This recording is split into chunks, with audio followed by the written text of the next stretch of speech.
With the initial unboxing of OPPO's new R15 phone, I noticed that the company had chosen a real simplistic phone box, equipped with all the essentials, and even throwing in a bit extra. The silicone protector case came in as a welcome bonus that I wish that more of these tech companies would include with their phones. With all the talk of Gorilla Glass, glass casings, it rarely swerves customers away from buying extra protection for their expensive electronic devices, and rightfully so. Now, I know that this protective case is literally the bare minimum, but it's leaps and bounds more than a lot of the competition includes along with their efforts. Now, as I unboxed, I was hoping to pull a Type-C charge cord out for this device, and I was very disappointed when opening up the earphone cylinder and finding the old USB 2.0 inside.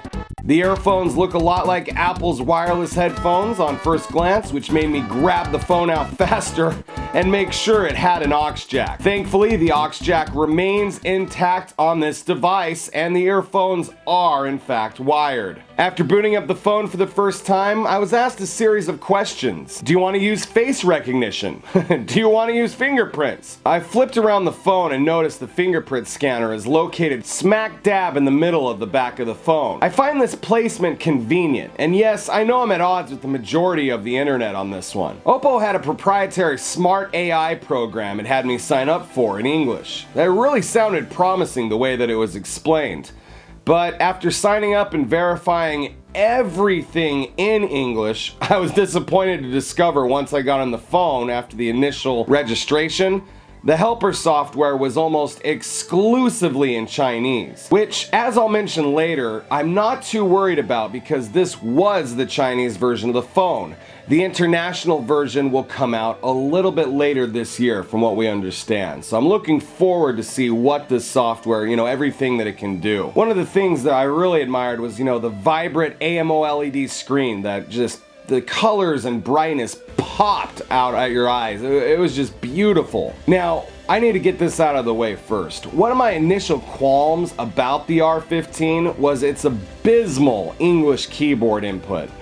Words can't do justice for how frustrated I got. Simple tasks like texting became an unnecessary chore. I switched every English keyboard setting that they had on the device. Nothing felt intuitive. All of it was a giant pain in the neck. Now, again, like I said earlier, this is the Chinese version, and I will save final judgment for the international version of this device. I've been living in Shenzhen for about 6 years now, and most Chinese phones here, especially these days, they release with no Google, no framework, no apps because of the Great Firewall rendering these services useless. And I have sideloaded Google services on a myriad of devices in my time living here. I will tell you, for many of these devices, it was a chore and a half. Following long-winded how-to guides and whatnot, it's not my idea of a good time, and definitely something I was not going to try with this device. However, while browsing with my VPN turned on, I noticed the Google Play Store on some random app store. For fun, I just wanted to see what would happen if I tried to download it. You have to download the framework and all the bits and pieces that go with it. It just won't work with a direct download usually. I was supremely surprised when a prompt popped up asking me if I would like to download all Google services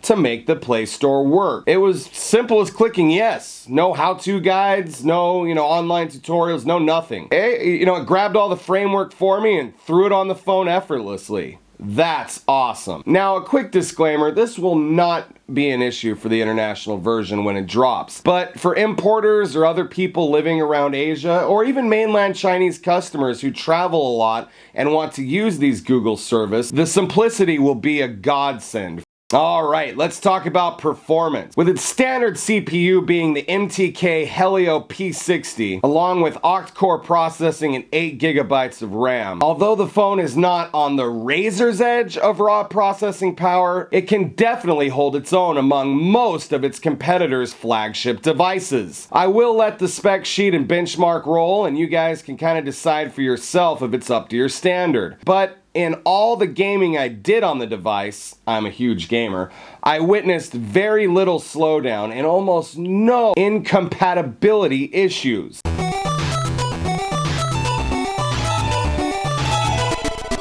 The camera. Alright, let's talk about the camera. I'm living in Shenzhen, I see the commercials for this phone everywhere, and they're all touting that this device has an amazing camera.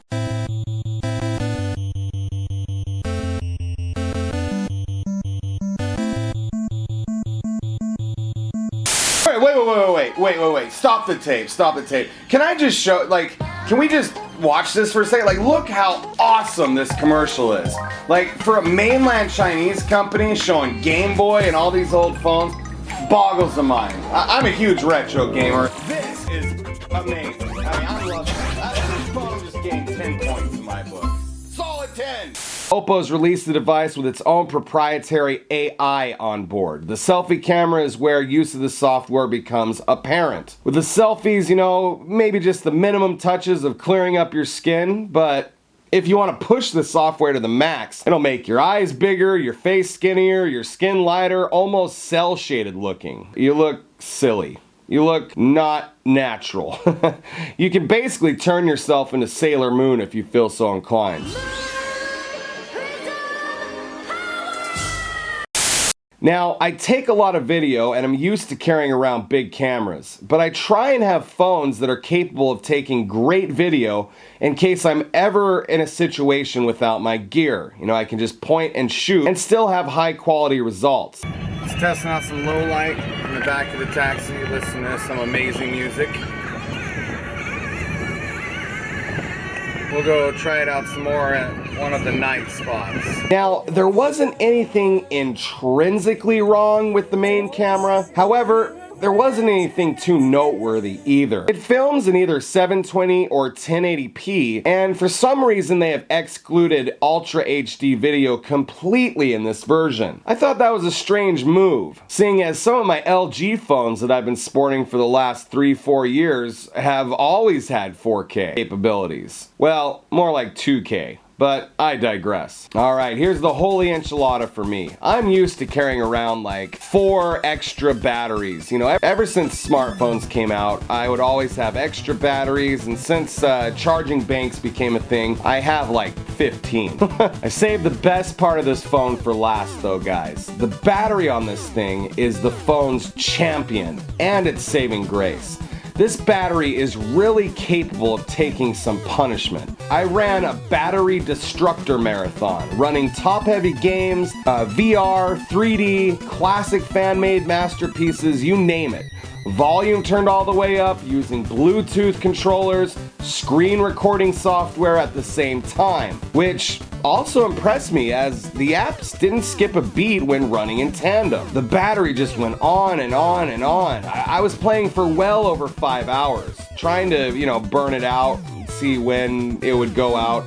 With all these features running simultaneously, I thought for sure the battery had run out as I started this test. I ended up having to go to work, and the battery still lasted the rest of the day with no charging. Color me supremely impressed. If you don't game at all, this phone will last you all day, no problem. I always carry, like I said, a ton of battery packs, but with this device, I left them at home.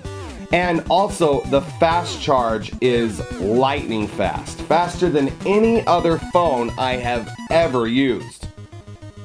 In closing, all in all, the pros of this phone are definitely the battery life, one of the best. Form factor, sleek, sexy, the color looks amazing. It just screams sophistication. I really love the way the sun catches the phone. The screen is bright, clean, clear. The power of the phone kept up with literally everything I threw at it, with little to no slowdown. The animations were seamless. The interface was beautiful. The convenience of loading up any and everything was much appreciated. One of the other pros, even with its over 100 gigabyte onboard storage space, this phone can either take 2 SIM cards, good for me when I'm going from Shenzhen to Hong Kong back and forth, or a SIM card and an SD expansion. So even if somehow you're able to fill up that space fairly quickly, you've got an entire expansion slot to deal with on top of that. Good for people like me that like to store tons of games, movies, all sorts of things on my phone.